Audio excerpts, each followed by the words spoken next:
Hi everyone and welcome to Flosstube number 45. And yes, I am still doing Flosstube. Life just threw me a couple more lemons, or well, first of all I had vacation. Also, I'm going to talk more about that towards the end of the video, but the last day of my vacation I got really sick and I've been really sick for weeks now. Again, I'm going to talk about it more towards the end of the video because I want to start off with the cross stitching. But just so you know, I usually upload every week. I will not be uploading next week because I will be on a cross-stitch retreat in Manchester Crew. So yeah, 2 weeks is going to be here and then I'm going to go back to my weekly uploads. But yeah, that is my start. Let's go to the cross-stitching. But first, if you are a returning viewer, thank you so much for coming back. It warms my heart that you want to spend some time with me. And if you're new here, hi, my name is Marika. I come from Stockholm, Sweden, where I live with my boyfriend and my 2 cats. And this is a channel mostly about cross-stitching. Today it is all about cross-stitching, so let's jump in. As I said, I've been on vacation. When I was on vacation, I took 2 projects with me, so we're going to start off with them, and then I'm going to go into everything I stitched in January. The first project is a dimension kit, and it is a finish. I finished the winter cabin. It is a gorgeous project.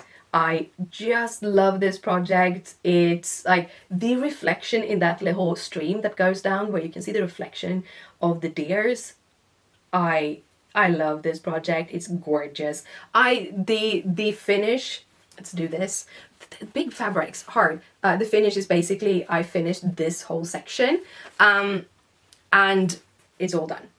A few notes on the project. It is stitched on a 16 count grey Aida. The first half of the project, so from this corner into the half, I stitched in hand, and the rest of the project is stitched in a Q-snap. I have stitched in Q-snaps for years, probably picked up my first Q-snap in like 2013 or 14, and I've been using them since. Last year I got the idea in my head that I wanted to try stitching in hand, or the end of 2022, I wanted to stitch in hand because it is a much faster stitch, and I did that for a little bit over the half of the year, and then when I went to iron the pieces I realized that I still, even though it looked good when they weren't ironed, when they were ironed I had some puckering, and you can see it up here a little bit that I do have some puckering from the stitches because of stitching in hand. So I went back to stitching in frame. But yes, this was a winter cabin by dimension, and it is a finish, and that was also the last finish of 2023. When I had finished that one, I did bring a second project with me because I knew that I would finish that it would be enough stitches to finish that. I had a 6-hour flight down to the area that we were vacationing at, and they didn't have video on the plane. So I just stitched the whole trip. Anyhow, the next project I have is this. This is a cafe shop by Dimension, and I actually was very inspired to start this by Calico Whimsy. She was doing her kit parade for all her Dimension kits, and she showed this and said she hadn't seen it stitched that much, and I'm like, I have that, I own that, I really want that on my wall. Of course I'm gonna start stitching that. So I haven't stitched a lot because I finished the winter cabin like the 28th or something like that, so like at the end of December, and we only were vacationing for the 3rd, or was supposed to. More about that later. So this is how much I got, and this is actually 10% of the project. This is stitched on an 18 count white Aida with the Dimension kit threads and everything. I am stitching and actually also doing the outlines and the French knot as I go, because otherwise this would drive me insane. There is so many white French knots in this project because it is a scene where it's snowing. So I am going to do so many French knots, but I do have some of them here, and I'm really getting better at them. Really getting better. So those were the 2 projects that I brought with me. So one is a new start and one is a finish.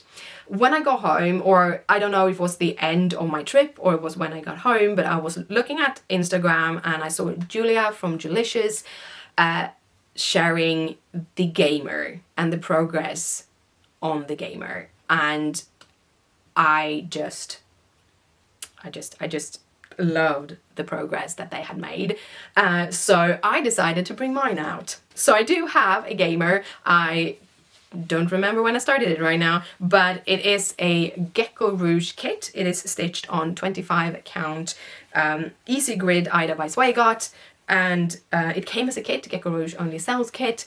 I do have some worry that some of the threads won't be enough, and I don't know if it is my parking technique that's the reason. I think I lost one length of thread. So we'll see. I think I'm just gonna stash it up from my own. They are stashed with DMC, but they don't have the DMC numbers. So I just gone through and looked at everyone and like, is this that? Yeah, that is that. And then I added that. But yeah, here is Gamer. Well, here is Gamer. Gamer Nouveau by Gecko Rouge.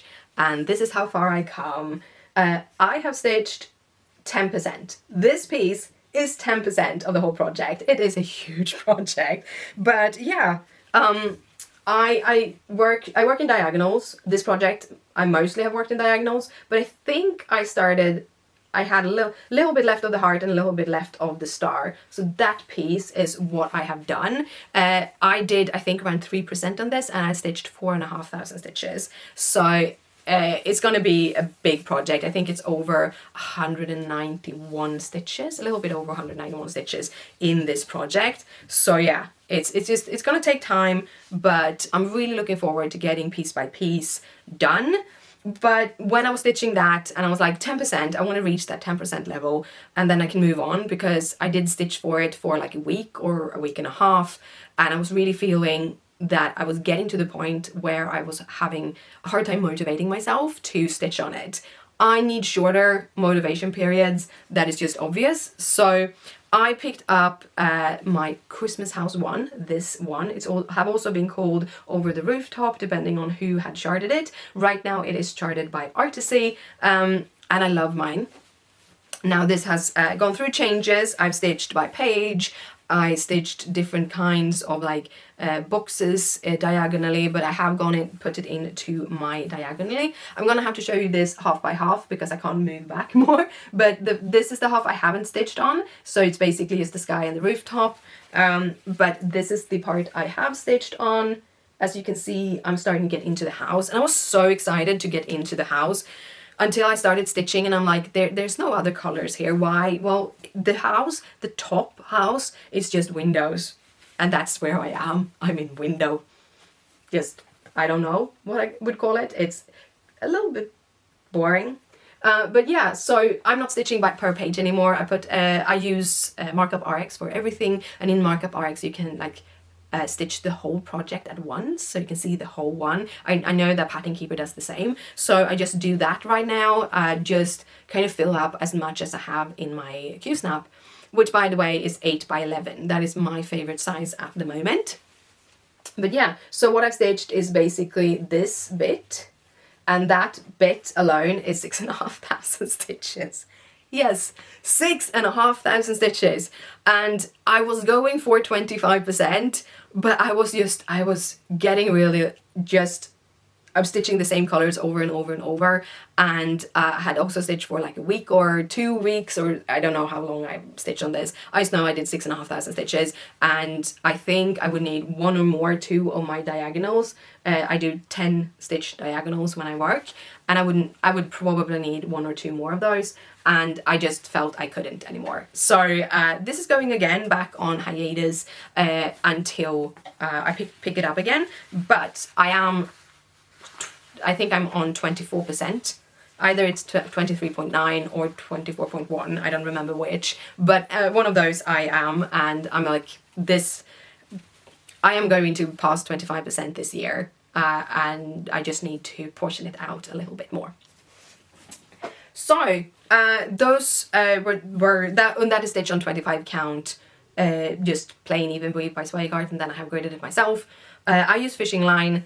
I don't fully recommend it. I don't know if it's the fishing line or if it's the fabric, but my threads are wearing a little bit faster than when I'm stitching on this. So I think just using Easy Grid is probably the best way to go for any kind of full coverage. Unless you're doing very, very small, then maybe you don't need the grid. So I don't know. Anyhow, after stitching those two, the reason why I stopped stitching the Christmas one was because I really like I was getting tired of that, and then I was starting to prepare my WIPGO board, because I'm doing WIPGO, and I went through a couple of different projects, and I really realized I have this, which is called Cozy Cafe. It's by Frosted Pumpkin Stitchery, and this is how it's gonna look. And I started this in April of last year, and I just, like, it is a fairly quick stitch. There's no reason why it should be lingering for this long. I have realized one thing about myself, and that is having too many whips at a go at one time, it stresses me out.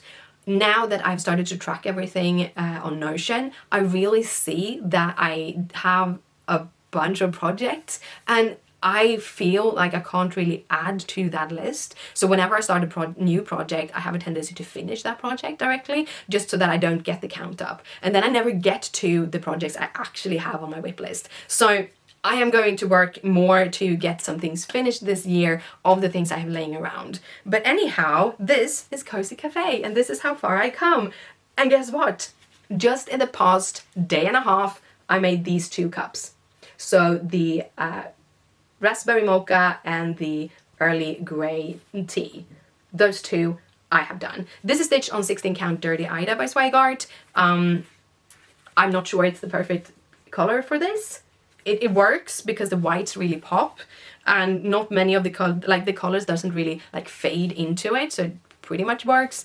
But yeah, it's a 16 count. And again, this one I started in hand, or I think I just stitched this in hand, and these are with frames, because 16 count is a little bit too little. When I stitch in hand and I do the sewing method, I think 14 count is my favorite. It goes super fast and it's very, very smooth. Anything less than that, like 16 count, 18 count, I prefer to do in frame anyhow, because it gets a little bit tight. But yeah, so this is where I am. I did 2 cups. There's one more cup here, is a matcha, and then I have a second row of cups, and then it's done. So yeah, that is the project. I hope I haven't put this in the wrong way. I don't think I have. I have to check the pattern though. I think this is all. I think it is just 10 of them. I think I calculated the fabric based on 14 count and not on 16 count, and I think that's why the fabric is so much bigger. But yeah, so this is that is that. So that is all of the projects I've been working on this period, so this past month. So I am doing WIPGO this year. That is going to be awesome. Never done WIPGO before, but I do need a little bit more, like just doing some projects that are a little bit more random than I have. I have a tendency, if I go just purely by emotion, I will be stitching like little things all the time, but I need to kind of have a little bit more of a mix, and I hope a WIPGO board can help. For WIPGO January, when it comes, I'm going to have one board that is going to be more bigger kits and or bigger projects from my my whips, and for my second WIPGO board, it's going to be a Mill Hill WIPGO board. So I'm going to start with the Mill Hill WIPGO board. It's hard to pronounce those things. It is for that one, I am going to do 12 Santas and Gnomes and 12 of their mini kits. I really like their mini kits, and I really want to get some of those in. And just having that mixture of both in it is going to make it much, much more fun. But I am 2 of those kits behind because I haven't started my WIPGO board yet. My plan is for this one is I'm going to pick out a bunch of the Santas that I have already. I don't have enough, and I'm going to pick out a bunch of the smaller kits that I have already, and then I'm going to put them on 2 wheels and put them, like, one of them is going to get, or I'm going to put them on the same wheel basically, and one of them is going to be the 1st January number, the other one is going to be the 2nd January number, and I think I'm going to do also for February, because the rest of the things are coming in most likely towards the end of February. So I'm going to do that, and then when everything comes in properly, I'm just going to go through all of the ones that I have, and I'm going to pick out the rest, the next 20 of them, and actually put on the board properly. And then just going to let the board go on, because then I have the proper WIPGO board, and we just can jump through January, February. Also, I'm going to have to do a lot more. I'm going to be a little bit behind on that WIPGO board because I haven't stitched any Mill Hill kits in January. So yeah, but that is going to be good. The second WIPGO board that I'm going to make is going to be my bigger projects. So mostly my full coverage, but I am going to put in other projects too, because I have a bunch of projects that they could just be finished by now. So we're going to try to do them. The plan is 2000 stitches or 4 days, depending on what comes first.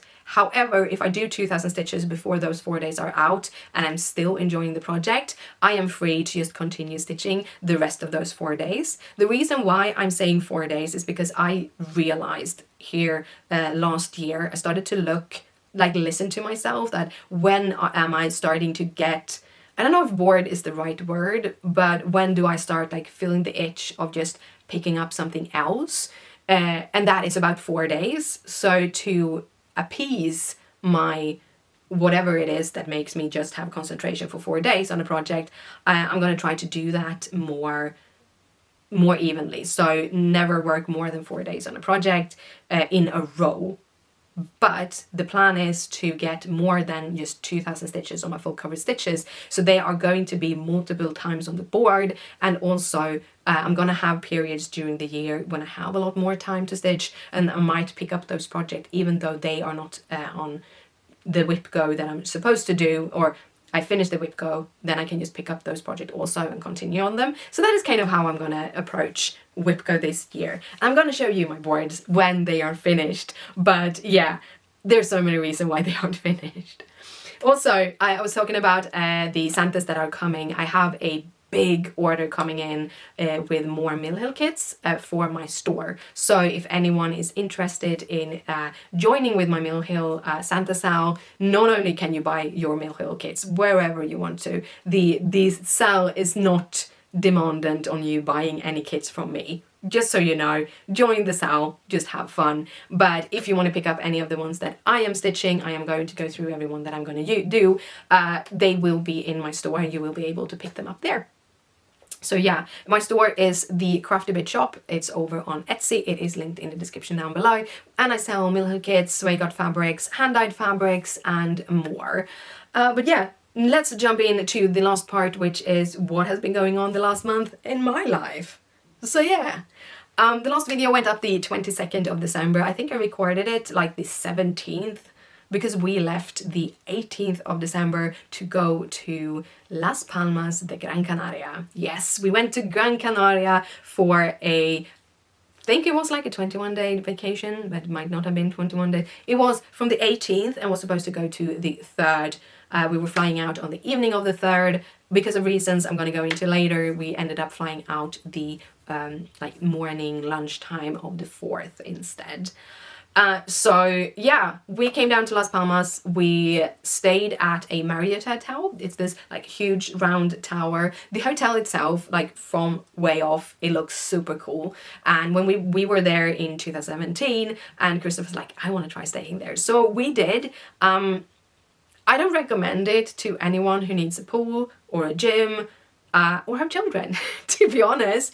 I think there are so many better resort kind of hotels around the whole of Gran Canaria. We chose to stay in the northern part of Las Palmas for the reason that we were planning to meet up with Christopher's parents and Christopher's brother and family. However, they both, for different reasons, weren't able to come on the trip in the end, so it was just me and Christopher. I think if we would ever go back, just me and Christopher, we would go probably to the south of Gran Canaria, where there is more tourism, but I think it's also easier to go on those sightseeing tours more from that part.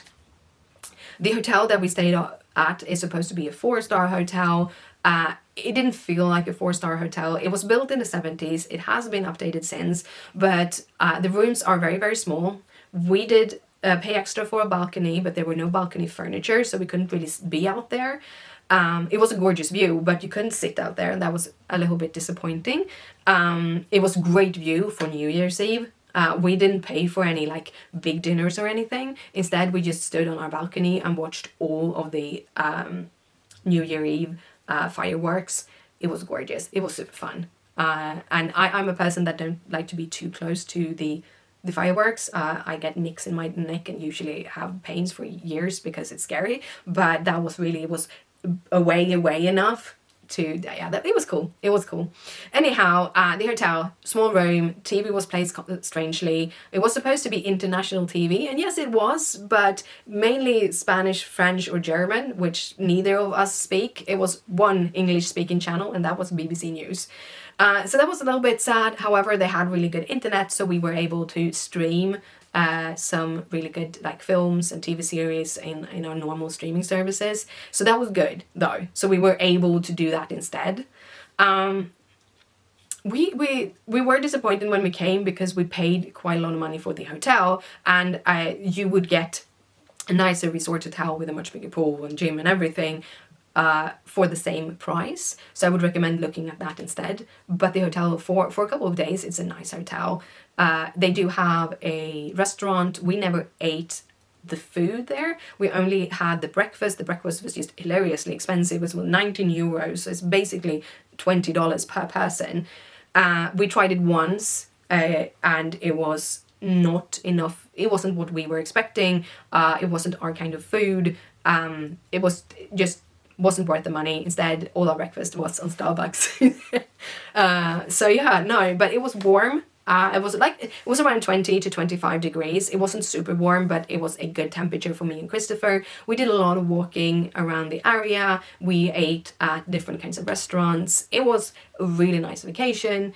And that was like, we didn't do anything fancy really. We just went around, went shopping, walked down to the mall and walked back. It was like 3 kilometers down to the mall, but it was a nice morning walk.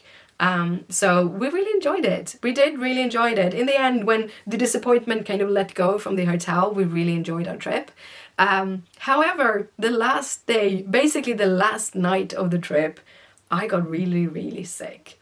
And we now know that I got something called Campylobacter, something like that. Campylobacter, something like that. It's basically a tummy bug that you can get from like raw meat, animal feces, stuff like that. And it's one of those where you might need antibiotics. Now in Sweden, they limit antibiotics extremely because there are so many bacteria that has gotten sensitized to them or desensitized to them, and antibiotics is basically one of the few things we can do to fight bacteria. So in Sweden it's more like, okay, you just have to live through it, which I did because due to other things, I ended up going way much longer with it than I was supposed to before getting contacts with the doctor. But we figured out what the bacteria was, and I'm feeling quite okay right now. It's been about 3 weeks since I got sick. I still have to be careful with what I eat because I'm just still sensitive in my tummy, but I'm not sick anymore, which is so nice. So nice. Anyhow, so the trip was awesome. But we just walked around and had fun. I did get some color, and I know you can't really see it because I am very white. I don't have any like base pigment because I spent 10 years hiding from the sun because of the lupus. Then I found out last year that I'm actually allowed to be in the sun because I'm not getting the rashes from the sun. It has been medication induced. Like the rashes I've gotten has been medication induced, so now I can be in the sun, but it takes some time to kind of build back up all of those pigments. I still look very white, but I did get a lot of color, like compared. I don't know if you can see it, my watch. But yeah, it was a great vacation. And then I got home and I was sick with the Campylobacter, and that is why I haven't been recording, because I just haven't had the energy at all. I'm finally feeling better. I'm feeling a little bit more like myself, so that's awesome. So now we hope that the rest of the year I just don't have any issues with migraines or bacterias or whatever. I'm really looking forward for next week. On Thursday I fly out to Manchester and going out to Crewe. There is a hotel out in Crewe. We've been going there since I've been going there, I don't know if it was 2016 or 2017. I started going there, I think I did 3 times, and then we had, what stopped the whole world. And then I went back last year. It is a smaller group of people. So I'm really, really looking forward to getting back there. And this year I thought I wouldn't be able to go because of the tummy issues. Up until last weekend, I had basically the same kind of feeling. I couldn't eat anything. I basically lived on probiotic soup and toast for over 2 weeks. And then on the Saturday, it just stopped. It wasn't like it was getting a little bit better as we were going. No, it just stopped. But before that, I'm like, this isn't going anywhere. I will not be able to fly. I will not be able to do this. But I am, which I'm really looking forward. I have a friend I haven't met since probably 2017 that is coming in from the US. Orietta is coming up from Italy. And then we have all my lovely friends from the UK. So I'm really, really looking forward to this. It's going to be so nice. So yeah, my plans for cross-stitching isn't really fully fleshed out. I don't know what I'm going to bring with me. I've mostly been concentrating on what clothes, what food, and all of those things that I have to bring with me.